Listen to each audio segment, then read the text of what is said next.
ಸ್ವಾಮಿ, ರಬುನಿ, ಗುರುದೇವ. ಹೌದು ಮರಿಯಾ, ನನ್ನ ಪುನರುತ್ಥಾನದ ಮೊದಲ ದರ್ಶನ ಇದು. ಸ್ವಾಮಿ, ನಾನು ಧನ್ಯೆ. ನನಗೆ ನಿಮ್ಮ ದರ್ಶನ ಭಾಗ್ಯ. ನಾನೀಗ ಸಾವನ್ನೂ ಗೆದ್ದಿದ್ದೇನೆ. ಮರಿಯಾ, ನಾನು ಈ ಜಗತ್ತಿಗೆ ಕ್ಷಮಿಸಲಿಕ್ಕೇನೆ ಬಂದವ. ಬದುಕಿನ ಉದ್ದಕ್ಕೂ ಕ್ಷಮೆಯಲ್ಲೇ ಬದುಕಿದೆ. ಮುಂದಕ್ಕೂ ಅದೇ ಕ್ಷಮಾರೂಪಿಯಾಗಿಯೇ ಬದುಕುವೆ. ಹೌದು, ಈ ಜಗತ್ತಿಗೆ ಕ್ಷಮೆಯೇ ನನ್ನ ಮೊದಲ ಪಾಠ. ನಿನಗೆ ಲಭಿಸುವಂತೆ ಮಾಡಿದೆ.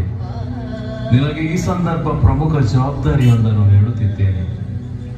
ನನ್ನನ್ನು ಅಂತರಾಳದಿಂದ ನಂಬಿ ನನ್ನ ಜೊತೆಗಿದ್ದ 12 ಅನ್ಯಾಯಿಗಳ ಪೈಕಿ ನನ್ನನ್ನು ಯೌದ್ಯರ ಕೈಗೆ ಒಪ್ಪಿಸಿದ ಜೂಡಸ್ ಆತ್ಮಹತ್ಯೆ ಮಾಡಿದರೆ